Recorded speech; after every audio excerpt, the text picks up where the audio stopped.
I got booed at the Stones stage. Melville. Yeah, before I performed, I care about the piano. Yeah.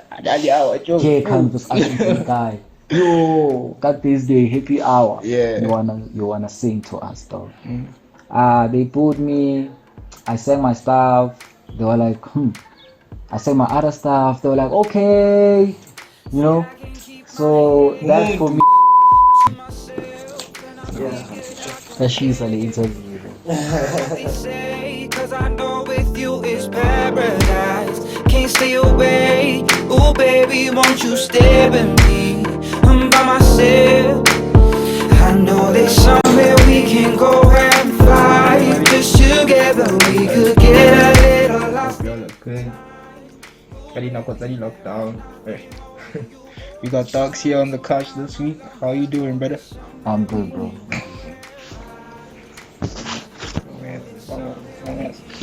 So I want to start with your name, brother. What inspired you to call yourself D.O.X? Yeah. So this started in grade 10, in high school. I came across this word paradox during an English lesson, and this word would always be in my head. So I started applying this word to my life, how people perceive me.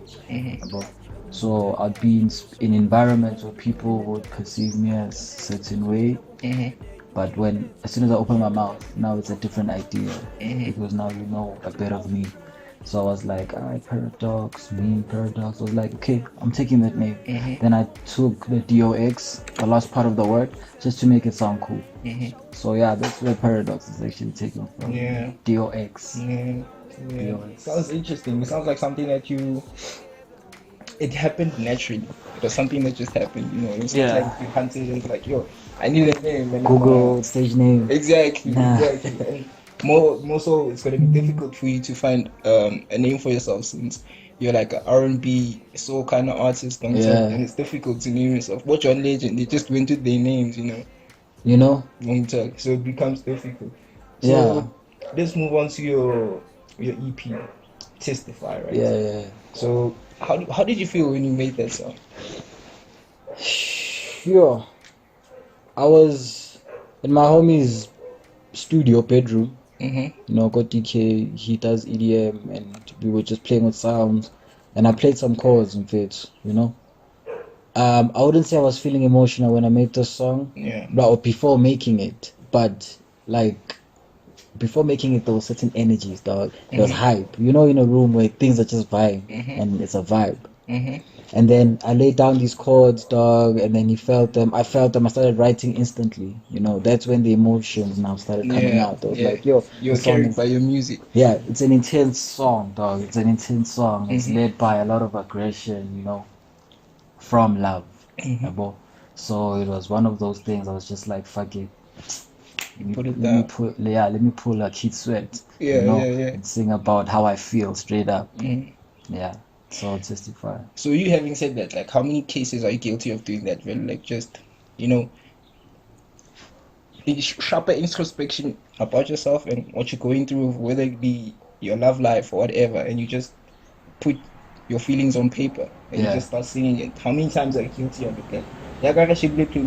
So how many songs are you guilty of doing that on? All of them. Because every song that's here is every song that I felt, is every song that I felt like from the ground, from making it. Okay, let me talk about the songs that I made myself. Some way we can go Utande Goli, Sad, and Testify. You see those ones? From the ground, from the chord, I was like, everything, dog. Everything basically, from Somewhere You Can Go, Utande Goli, Testify, Sad, all these songs. I was guilty of that, no lie. But if that's the case, personally, I like what you say with Sad in front. 2 minutes straight to the point. Like, you didn't want to talk a lot. Yeah, that's what I felt, really, Yeah. That's what I felt. Even with Testify, it was just a pulse of energy, that I wanted to exert out. So with Sad, was it like a heartbreak? Yeah, Sad. It was like a heartbreak. I mean, Testify, if you listen to Testify, you find that Somewhere You Can Go is the first track, then it's Tande Goli, Then it's it's what's Testify. Which is chronological. It's a story. Okay. So it's a story, and it's a story of emotions, a series of emotions in a relationship. Because it starts from honeymoon phase to entire trial. You bring out the worst in each other. Yeah, I understand. I understand what you're saying. I understand where you're going with that. Okay, now let's talk about Flower Girl, because that's the one that you said you had a little help with. Yeah. The guy on there is dope. Yeah, Umdabizi Mnandi. He's a guy. He's a rapper. So yeah, I don't know how does he perceive his genre, but I call him a rapper. Yeah, but he's got bars, so he's a certified rapper. Not wrong about that. Yeah, Ekoli is one of the songs that we actually did a reaction to, so you guys should check that out. So that you don't get lost. So, because the question that's coming up, he knew that it was gonna be awesome. Yeah. Because we even had a background debate about it. I was like, nah, Jad, that girl is your girl. That girl is your girl, bro. That girl is your girl. So what's up with that? That girl is a very good friend of mine, dog, since high school, yabo. Okay. Her name is Nogulunga. Okay. A very good friend of mine, and she isn't my girlfriend, yabo. So it's one of those things where I had a particular girl that I wanted for, and I was like, but then I was like, nah, I don't want to dabble into that kind of thing. I just want to make Tande Koli a special song. I don't want to divert any energy away from it. Yeah. So hence why the complications should not be there. I hollered at Tunobulunga, be like, yo, please jump on this. And she was on her way to her next class. And in the midst of that, she was shooting, and then after that, she went to class, and it's like, your number network, double resolution network, because the chemistry, it's like, you're in a relationship, basically. Yeah, no, we be friends. We're friends. So the energy is alive. Yeah. So let's talk about Utando Ekoli a lot further. Yeah. How did you get onto Channel O? I sent it to them, bro. That's what I did. I basically sent it to everyone, and I hoped. I hoped for the best. That's all I could do. And even with releasing the song Testify, at the time that I was releasing it, it was really hope. It was doing something and hoping for the best. Yeah. Who is your dream producer? Who's the guy that you want to work with? Like, I want him to produce that beat or that melody or that whatever you call it, that's gonna perfectly support your voice. Right now, who is it? Okay, musically speaking, it's Clarity. You see that guy that made that just came through now with Elaine's album. Oh yeah. That guy, I like that guy's vision, because I went and listened to his other work, after the project, and his entire process and his vision behind R&B is key. I feel like it's that element that isn't in SA that is supposed to be, for R&B to be that particular genre. That's among the normal genres, in the mainstream.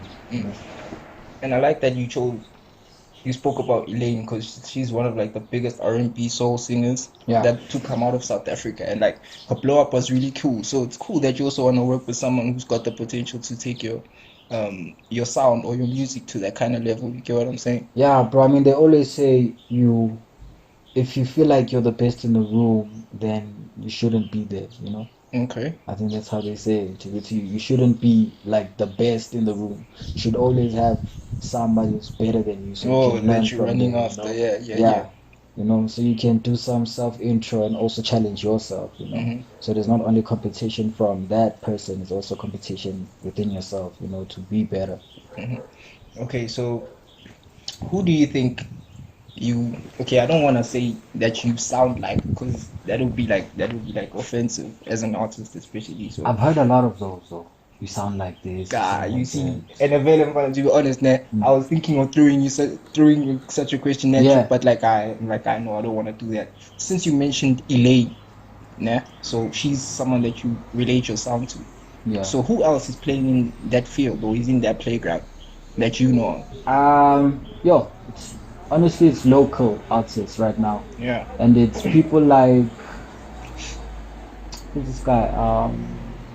Right now I'm listening to World, this Nigerian Afro soul artist. Okay. World. Big up to the African continent again. I'm listening to Marcus Harvey, that guy from Alex. Yeah. So those are the people that are playing right now in my mind, in my vision right now, when listening to music and trying to make music. So not in a sense of making music like them, but like making music for yourself, like making music that is you, not making music that you think that I think you would like. That you think other people would.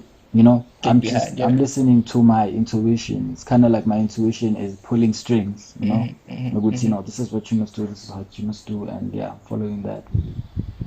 So let's talk about, I like that you also mentioned Marcus Harvey, because I listened to his EP as well, I Am Marcus Harvey, and he's also got like a different sound. Like his approach to R&B soul, to this R&B soul thing is kind of different. It's totally different. It's alternative, it's very alternative. So now let's talk about, like, we spoke about this in the background, but just to add to the fact that your video was on Channel O as well, the fact that you were supposed to go to perform Coast States, how did that come about? Like you were gonna be, like it was done and dusted, Joe. You were just waiting. I was invited, Joe. That came about an invitation. That came to my publisher. My publisher was like, dude, here's a platform. That's fine. So I don't know what he did, how he did it, but I know that he's been in this game for a very long time, enough for a lot of people to know him and his work, So that invitation, man, really got me some attention, Definitely. And the invitation still stands. However, my visa was cancelled, Joe, I applied for a wrong visa, Buffett. If you're a performer, apply for a performer visa. Performer visa. Don't apply for business and tourist or whatnot, guys, because it's a process and it's sad. It's heartbreaking. 2.4 for that B. Imagine. And let's talk about, like, you wanted to experience a different crowd, I'm sure. You wanted to know what it's like to be on stage in front of millions of Americans, and just projecting your art at them. Yeah. Actually, more especially, I wanted to learn. More than going to perform there and showcase what I have, I wanted to learn about what's going on here. I wasn't really thinking about me performing at all. It was much more of a thing of me going there to learn. So now let's talk about, because I feel like you're one of those artists that pushes your art everywhere. It's like you in clubs, you in restaurants, you in actual stages. So let's contrast the two, let's compare them and see which of the ones you enjoy doing the most. These ones. The ones where they are events, festivals type of things. I like those.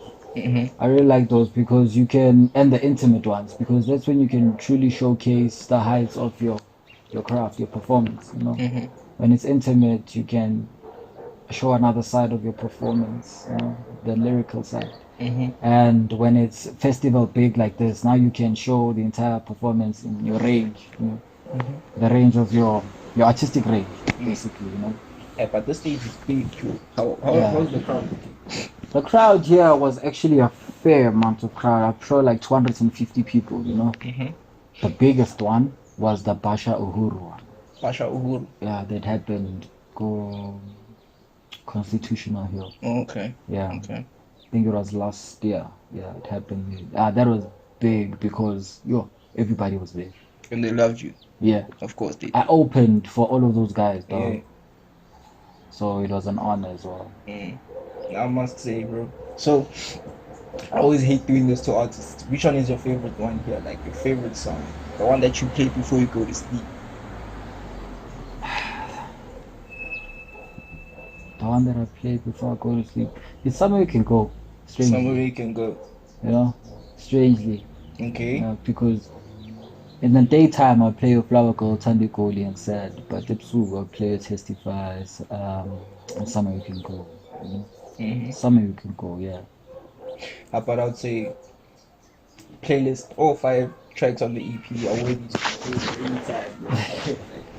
Yeah, like you're good at your part, bro. So that's it from me, guys. From the couch. What we're gonna do now is we're gonna give you guys, we're gonna give the HBI headquarters an opportunity to ask the question that you guys put through on social media platforms. Yeah, that came out rough. But yeah. So over to you, Jet. I think for me, based on now the interview that you guys had, this is before we get to these fan questions. I have 2 questions of my own now from just hearing a conversation with Khan. The first one would be like the moment when you first got on, was it Channel O? The interview was it Channel O, right? I always get them confused. What changed for you in that moment when you saw it? This is now in the sense that if you're speaking to somebody who's an artist who's hoping to get their music onto Channel O, what does that moment do for you as an artist? So what that moment, I don't know what that moment does for you as an artist, but what it did for me was it told me that it's possible, it can happen. Anything is possible. You know, it is happening. Because before then it was like, I pray it works. You know?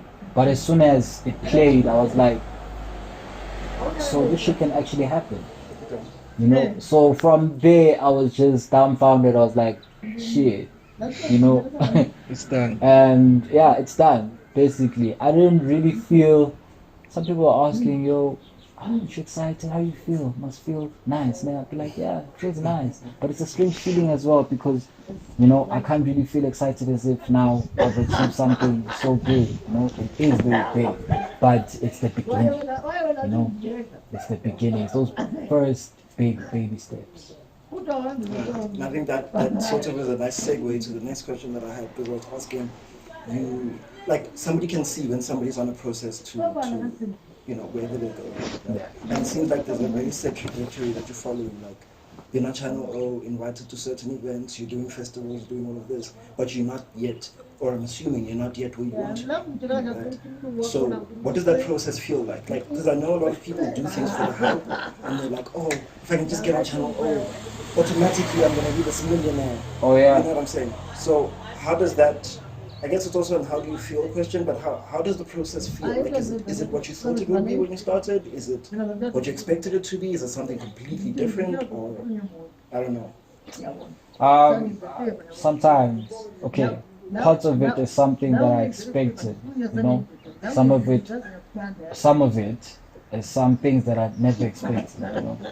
Because all I ever believed in was, okay, I must be consistent, you know. I must push, you know, I must be open to failure, you know, and rejection for me to go on, you know. So those things became my mantra, and those are the things that pushed me, you know, to basically be where I'm at right now, you know, and they're still pushing me to go further. Cool. Did I answer your question, though? Yeah, it makes sense to me. I hope it makes sense. I hope it makes sense to you guys. I'm sure it makes sense. So yeah, we're gonna dive into the fan questions. Okay, so I think we apologize for this one. I think this one was stemmed by our conversation in the interview, because the fan also asked about but this one's answered already. Oh, yeah. The one about the girl in the video. But I think that's our fault. Yeah, Joe. Yeah, Joe. I concur. I think that's your girl. I still think she's your girl, bro. But it's very clear it's not. Yeah, bro.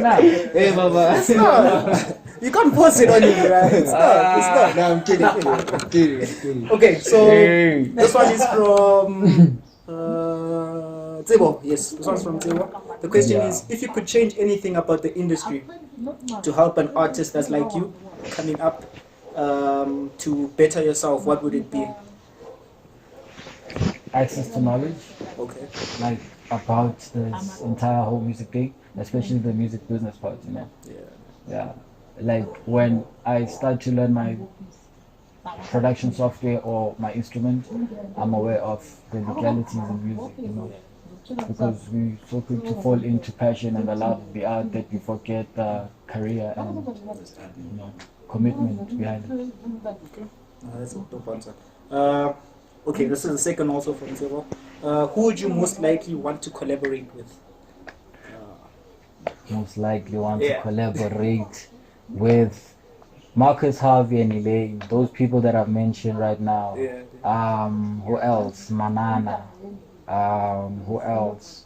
Langa Mavuso. Who else? Ricky Rick. All these people. You know, I like to feature all these people because yes, I do R&B, but it came from rap. A true story. All of this came from rap. There you go. The last question is, okay, so we went like nuts when we saw that background with the two dogs. Yeah. On everybody in the music graffiti. video. Yeah. Was there a particular reason that you chose it, or was it just that art spoke to you? My friend, the guy who was shooting the video, Oh, yeah. DK, Yeah. he thought it was dope. I was like, I'm gonna block that. But it's the art. Yeah. Ah, that was a cool So, yeah. He's the one with the thing, the visions there. That man. Very cool. That's it from us. Thank you so much. Also Bye, based on- everybody. Also based on last week, I remember when not last week, the week before, when you were speaking to Smiley Kid, he mentioned how at some point he didn't want people to know that he sings. Did you fall under the same pressure growing up? Yeah. You know, like, dude, ever since, yeah, as a kid, like singing has been my thing, but I started rapping before I found out. And when I found out, I was really shy to do that. You know, I was really, really shy to sing. I was more confident to rap than singing because singing was like strange. Why am I singing? You know, and I would listen to myself. They'd be like, "Yo, it sounds good." I'd be like, "Nah," you know. And grade 7, that's when it actually sank in. You know, until now, this is it. When you're that talented, you have to give in, Joe. Yeah. You have to I give in. mean, yo, Cool. I mean, I think the last thing is going to be, what do you feel like you want to let your fans know? What's that one thing that you want to tell them? If you have any questions for us as the HBI team, I don't know, the stage is yours. Now you're interviewing us or you're speaking to your fans, whatever you want to do. So now, ever since I've released Testify and a couple of singles, you know, remixes here and there, now I'm thinking of taking my sound, you know, back to me. I think I mentioned this to you about artists, that they should, you know, make music because of how they feel, you know, not because of how we, the audience, feel. You know? Not just something you think people are gonna buy, yeah? Yeah, exactly. So now I'm just really coming down to that point. You know, I'm really coming down to my culture, my language, my heritage, everything about me that makes me, you know. So I don't wanna succumb to the norm of, oh, you sound white, you sound international, so I'm gonna do this kind of sound because I sound like that, you know. When I do that, you're like, you're from Africa, you're from South Africa, yes. You're Lesotho, you speak Zulu. Why don't you put that in your music? I don't want to succumb to that either. So I'd rather be me, where I am who I am and I do what I do. You understand? In the middle of everything. Yeah. So now with my music, it'll be more of that. More of that. Yeah. More concentrated on who I am.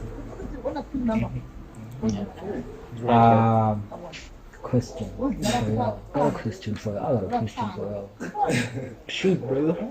So now, since highly baked individuals is a thing, you know, how do you guys showcase highly baked individuals to the world? Are you guys an internet site? Are you guys a group, organization?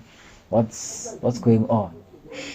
You know, we also have debates about this ourselves, but we feel like we're more of a community more than anything. Yeah. So like our end goal or direction or the reason why we actually do this is because we want to have a community, not just for stoners, you get what I'm saying? We also want to attract people who just love music. Yeah. That's why we also like always encouraging artists of different genres to come in and, you know, upload their music so that we can grow together. We can build this community too. It's not just let it be something that is of our own. You Yeah. get what I'm saying? Something that we grow with our artists hand in hand. You understand? And it's not just that we give an opportunity to the music aspect of it only. You also promote art, you promote innovation, any kind of youth development, creating a community for each other. You get what I'm saying? Alright, that's dope. That's dope. Yeah, I do think I think he pretty much answered the question. I don't know if they can hear me. I don't know if I must come closer or what. But I think he answered the question in the sense that I would say we are what we need to be for the person who's using it at the time. The unfortunate truth is that to be relevant in the world, you need to go where the people are, right? So I think we found our plug into the global ecosystem through artistry because we believe in South African music, and that's why we started with South African music, because we've had a debate over and over again where artists from abroad have been like, we like what you're doing, put us on, and we're like, okay, we'll get back to you, just wait, because we have people that we're working for, likes of yourself, you know, the Midnights, the Smiley Kids, all of that, and that's on there. We want you guys to go with us, so that when we do get out into the world and answer the question that you're asking for, who are we, then we sort of come with a full body of what we are. Which is hard to describe because, like you said, if you're a community, you sort of have to, like if your next door neighbor needs sugar, you need to have sugar. If your next door neighbor needs salt, you need to have salt.